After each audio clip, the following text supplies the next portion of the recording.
Hello, everyone. Welcome back to Unfinished Business. Today's topic of discussion is innovation. Is it just solving the world's problems? As we slowly emerge from the grips of a global pandemic, the world faces unprecedented change. Everything from our schooling and education systems to the way in which we travel and even how we socialize is unrecognizable from just over a year ago.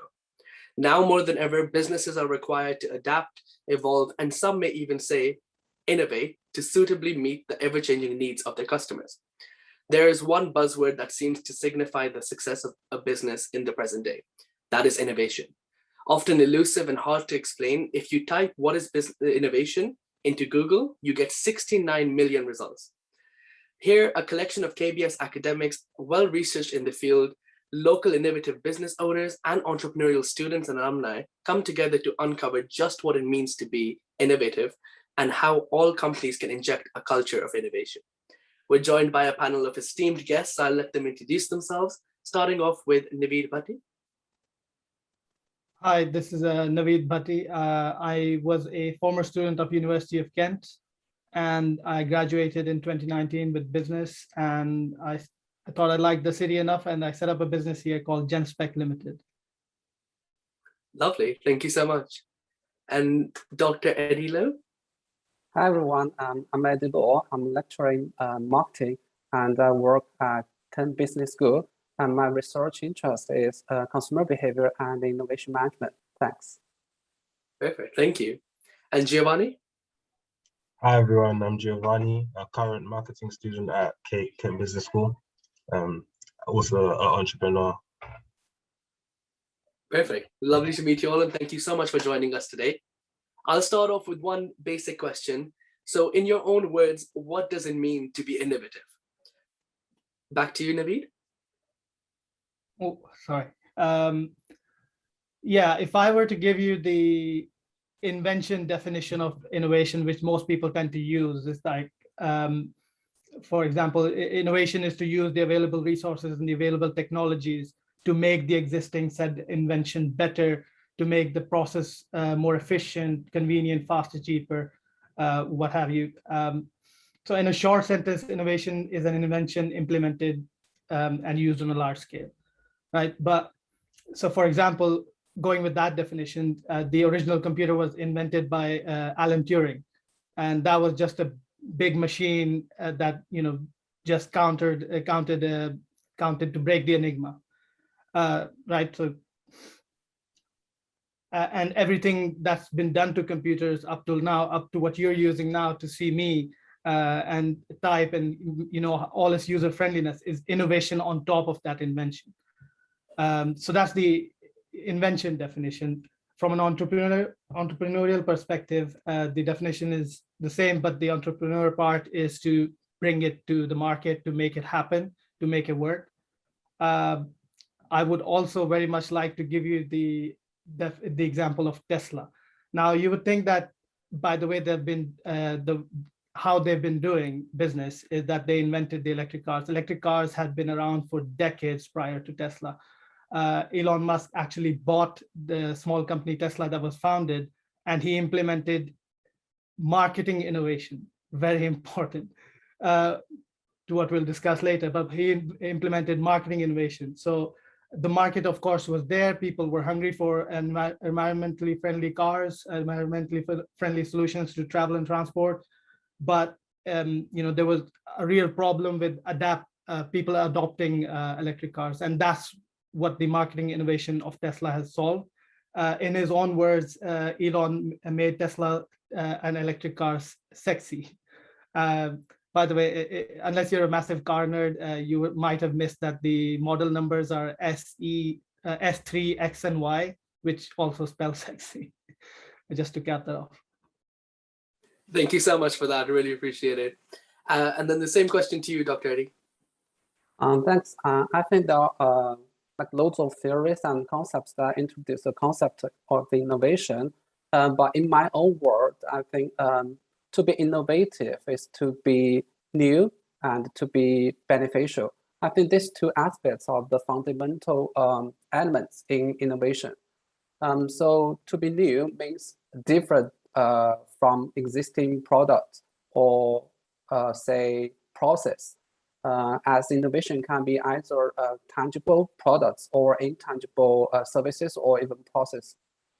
This is a fundamental characteristic of innovation, but on the other hand, it has to be beneficial. So it has to provide better solutions to current problem. Many innovations fail because they are recognized by consumers as not fitting their needs in a better way. So benefits is also another important attribute of innovation. Otherwise, this innovation is pure theoretical or not commercialized, not successful example of innovation. So I think it has to be both new and beneficial. Basically, consumers nowadays perceive innovation as a better solution to their existing need. For example, many cosmetics keep launching new products, new lines with new formula. Many new beverage with new flavor comes out every day. So consumers believe innovation are better to them if they find there's no enough benefits. This innovation is going to be ultimately fail and retrieve from the market. Actually, most of innovation fail, more than 80% or 90%. So it should be both new and beneficial. Thanks. That's my answer to the question. Perfect. Thank you so much. And now the same question to you, Giovanni. What does it mean to you to be innovative? My perspective is quite similar to Dr. Eddie's. Oftentimes when we think about innovation, we often go towards solving a problem or like solving one of the world's problems, if that makes sense. I don't necessarily think that is solely what innovation is about, although it can encompass that. I think it's a more broader aspect, a more broader term. So my perspective is really about innovation being about beneficial change, if that makes sense. Improving a thing or a system. It's about advancement, forward thinking and progression. So in order to be innovative, I think it's about being a driver of that positive change, that beneficial change. Obviously, positive being the key word, because not all change is like always, progressive, and it's always subjective. So that's my perspective. Definitely. Thank you so much for that. Now I have questions for the panelists. So I'll start off with Dr. Eddie. So Dr. Eddie, can someone learn to be innovative? Well, my answer is yes. As innovation can be perceived as a personality or trait, some people are born to be more innovative, but I also believe that the quality can be developed and acquired through different methods. For example, some students, they intentionally get involved with some innovation events or activities, or even the entrepreneurial process, which can help them develop the sense of being an innovator or being creative. I think there are many methods to develop someone's sense of innovativeness. For example, when you try to solve some problem, try to think about alternatives as many as you can. So we do not usually encourage students to solve the problem in a single standard or traditional way. You can try to think about other alternative methods to maybe figure out the problem in a shorter time, in a more easy format, or with better solution. So try to think about as many solutions as you can. This is the first suggestion. The second one is try to be curious and keep your interest in innovation. I think curiosity and interest is a drive for everything. If you want to get involved into the industry, which involves, say, high tech or innovation, you're going to be advanced in these aspects in terms of developing your own sense of creativity or innovativeness. So try to keep your interest and curiosity, and then we can engage in many innovation-related resources, such as the big events, CES, or there are many specialty magazines which are specialized in innovation advertising and marketing, such as I think T3 and Wide. They are good examples of new product sources, and some general business magazines such as Economist or Business Weekly. They also have corners to specialize in introducing innovation. Yeah, I think that's pretty much the way I can think of to develop the sense of innovativeness. Definitely, I completely agree. Thank you so much. I appreciate Thank it. you. Now, a question for Naveed. Now, how does a small business use innovation to take on the big guys? The question itself presents a need for innovation, survival. In business, especially in my field, there's always a bigger fish. And my job as an entrepreneur is to be wary of that, to design our strategy, to make our products stand out, to make our work stand out. That's difficult. That's not easy, because you're trying to achieve that parity with a fraction of the budget and a fraction of the resources. And that's the reason why less than 5% of startups ever make it. As a small company, we need to come up with ways to make products, processes cheaper, faster, better. In fact, a lot of the common practice process innovations that we read about, that we learn about these days, called agile and lean, are actually things that were already existing, that were born out of necessity in small businesses, and they were named as such, and they were studied by the big businesses and by academics to present them to wider audience. So the most common problem I think we see is that people can't get past the definition, the first definition I gave you, which is the invention definition. They keep thinking innovation is always only to do with this product, right? So if I'm making the phone, it's only to do with this phone. But in reality, innovation applies to everything that you do in your business, from your marketing. So that's why the definition for Tesla was important. The example of Tesla was important. So from your marketing to the way you process, to the way you do research, to the way you present your product to the market, everything innovation is applicable.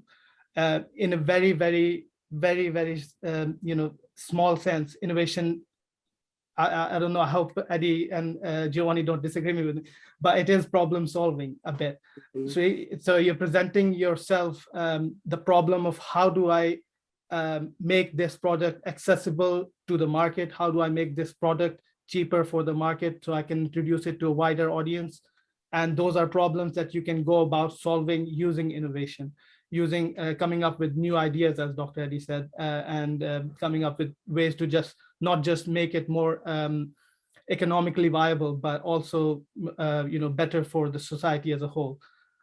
In the simplest way I can say it is that small businesses need to be aware of all of these things, all of that definition, have to have that learning to be able to implement that definition, and they need to make innovation the core of their business, because if they don't, bigger companies have lots more advantages, like price advantages, that will take them out. So you need to, as a small business, make innovation the core of your business. We do have an advantage, sort of, as a small business compared to the larger businesses, that if I am to come up with a problem and the solution, it will take me a day or 2 days or maybe 3 days to do it. Whereas if you're looking at a larger company, they'll have the issue of somebody coming up with an idea, that getting approved by a committee, to ultimately going to the boardroom, getting the approval, and then the implementation process is hard as well. So we do have the advantage. We just need to make use of that and play around with it, test it out. We have the advantage to test out different ideas that big businesses often do not, because they'll have to chuck maybe millions at a problem, where we can go about it in a smaller, simpler way. No, definitely. I completely agree. It is survival of the fittest in the corporate world. So innovation can be used as a strong point, and needs to be used by as an advantage by small businesses for sure. Thank you so much for your insight. I appreciate it. And now I have a final question for Giovanni. So, can you share what you believe are the most important steps to take when developing an idea that proves to be innovative? Sure. Yeah, that's a great question. I believe I would say there's about three steps, three simple steps for me. I think I touched on in my definition of what it means to be innovative, that it's not always about solving problems, but as Naveed said, it's really essential and it's a really vital point. It's really necessary to solve problems or be problem focused. So having said that, I think my first step would be to identify the need for change, and this is where problem solving comes in, because you can identify the need for change through solving a problem or through achieving a target. I know Naveed used the example of Tesla. I can use the example of like SpaceX or Blue Origin. Their target is obviously to achieve expedition in space, if that makes sense. So they know that they need to, I don't know, generate reusable rockets, if that makes sense. So that's the target, and that will allow them to drive innovation and get to that point. So it's necessary to identify the need for change, in my opinion. The second step would be thorough research and development, and obviously tests. I have the saying that in order for anything to be done, it has to be done twice, first in the mind and then in reality. I think the same thing applies here. It's one thing to be speculative and another thing to be innovative. So in order, you really need to understand that what you're trying to achieve is achievable and how you can achieve that, if that makes sense. And research and development, thorough research and development allows for that and helps to do that. And my last step would just obviously be effective execution. Approaching that execution with your plan, but also trying to encompass a hint of adaptability, as being innovative is such a, how can I say, it's such a weird environment that it's really unpredictable. There's so many things that can come at you when you're trying to be innovative. So definitely having that sense of adaptability is necessary for approaching innovation. Definitely. Thank you so much. Those are some really, really good tips to be innovative and to solve problems in a sense. And that's what it is. Thank you so much, panel, for providing us with your special insight and giving us the time today to really discuss this problem. Thank you, everyone, for watching Unfinished Business. I hope you all have enjoyed the series so far. And stay tuned for any more webinar series coming from Kent Business School. Thank you all. Have a nice day.